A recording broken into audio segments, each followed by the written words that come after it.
Welcome all. Today we are to be study about the powder metallurgy. So powder metallurgy is the art as well as science of producing metal, ceramic powder and using them to make useful object. The product in powder metallurgy are often made with mix of different metal powders or may sometimes even contains non-metallic constituent in order to improve the bonding qualities of the particles and properties of the final product.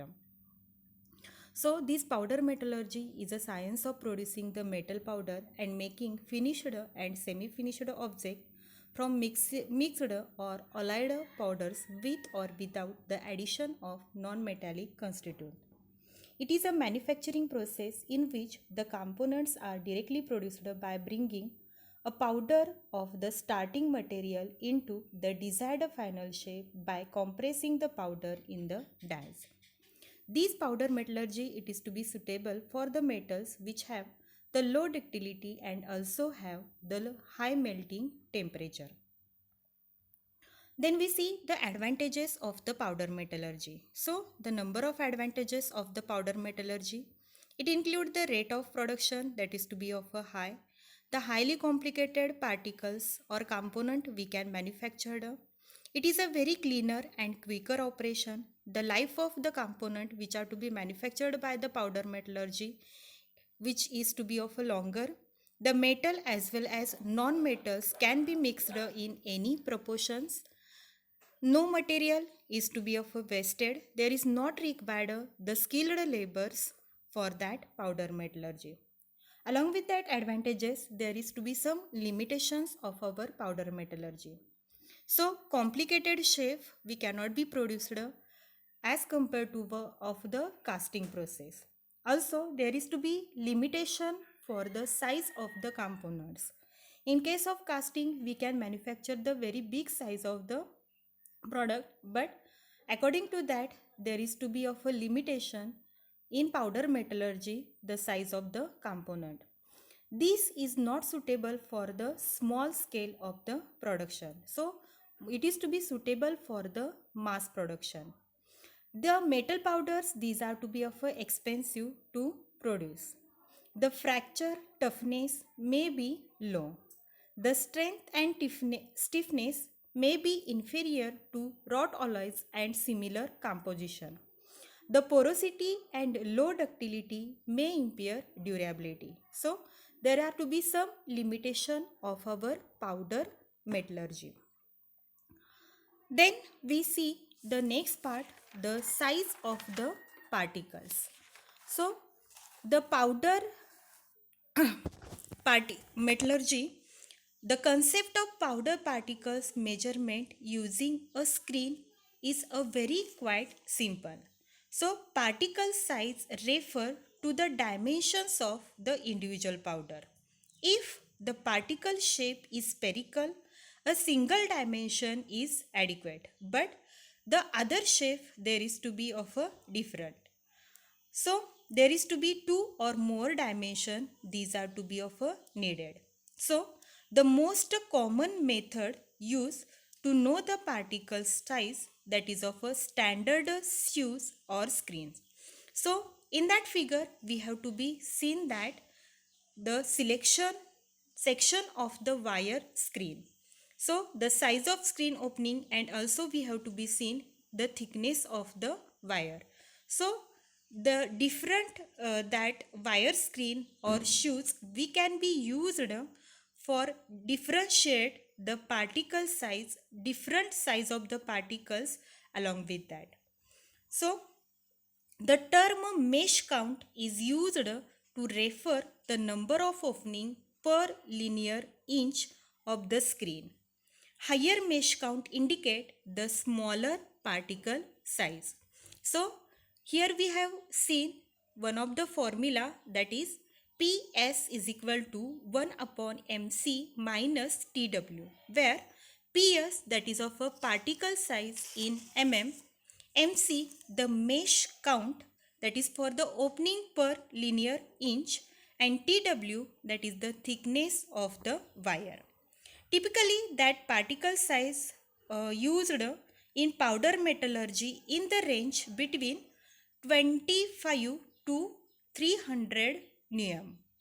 The low end of the range correspond to mesh count of about 500 and which is too small to be measured by the mesh count method. The high end of the range correspond to the mesh count of around 50. So that is the measurement of the powder particle. So here we can see the larger particles, these are to be stay on the top, and the smaller particles, these are to be fall through the screen. The particles are sorted by passing through the series of the screen of progressively smaller mesh size. The second screen empties into the third screen empties into the fourth, and these particles are to be sorted according to their size. And this procedure of separating the powder by size is called as a classification. So that is the measurement of our particle size. Then we see the next point, that is a particle shape. So particle structure, shape or particles is a major factor in our powder processing operation, and these are of a different shapes. So it includes the spherical shape, rounded shape, angular shape, cubic shape, cylindrical shape, spongy shape. All these shapes, these are to be included in the powder particles. So due to that shape, a simple and useful measure of shape is to be named as a aspect ratio. That ratio, it is to be defined as the ratio of maximum dimension to the minimum dimension for a given particle. The aspect ratio for the spherical particle is 1. For a circular grain, that ratio might be 2 to 4. So, any volume of loose powder will contain pores between the particles, and these are to be called as a open pores because they are external to the individual particles. Open pores are spaces into which a fluid such as a water, oil or molten metal can penetrate. Then closed pores, internal voids in structure of an individual particles.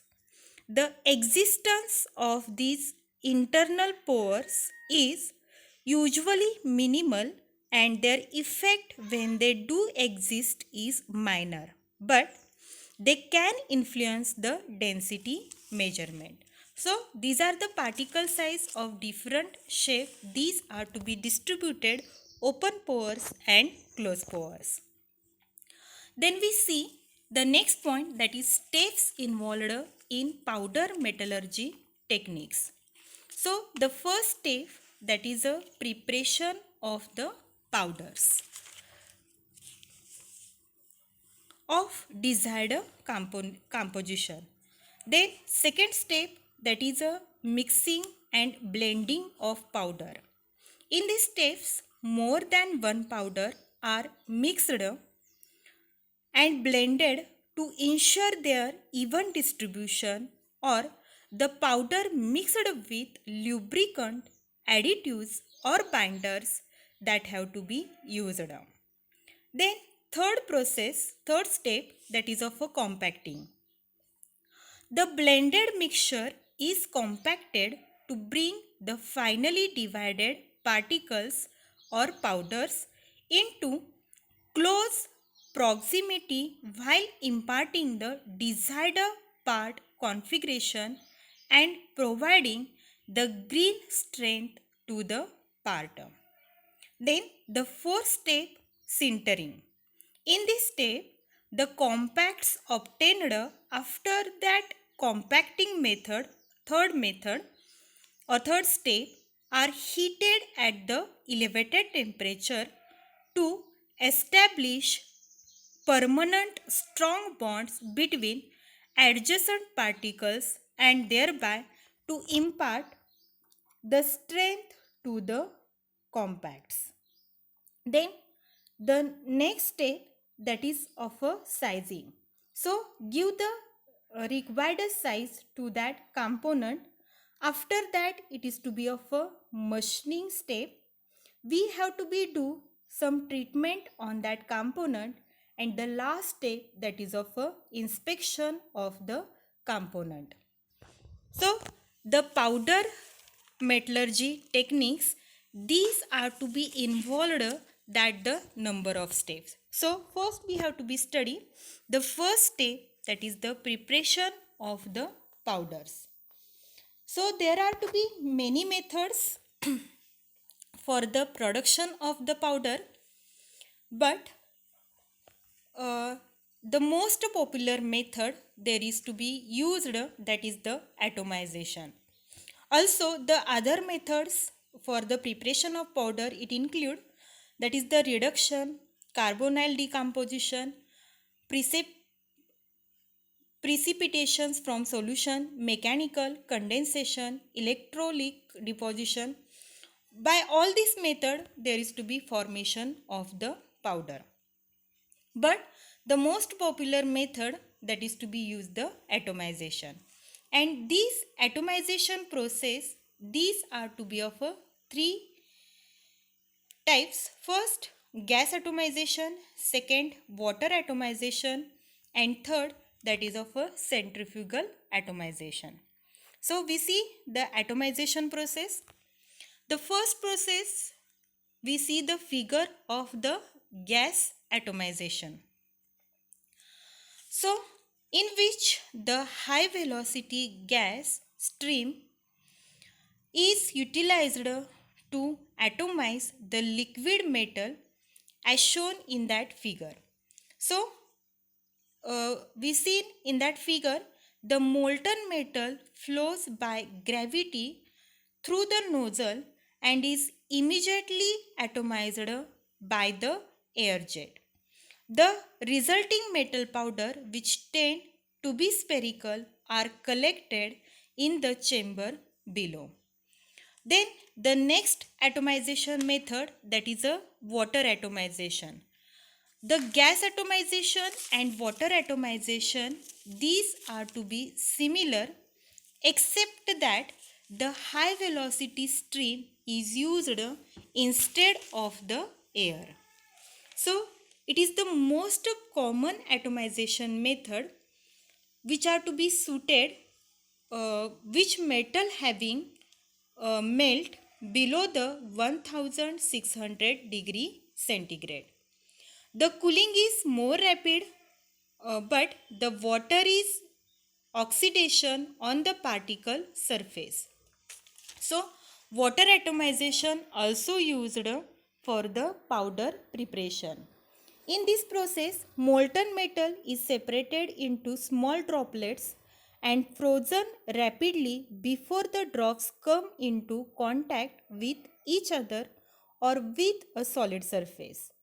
A thin stream of molten metal is disintegrated by subjecting it to the impact of high energy jets of gas or liquid.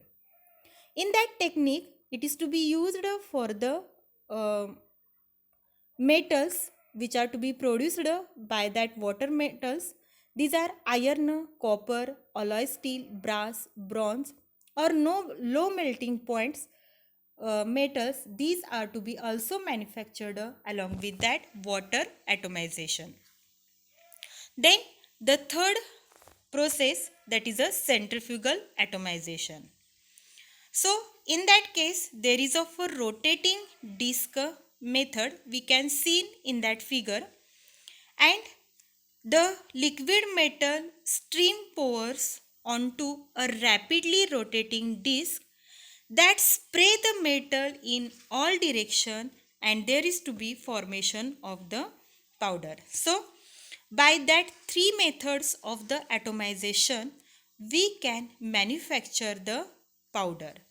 So that is the first step of our powder metallurgy, that is the preparation of the powder metals.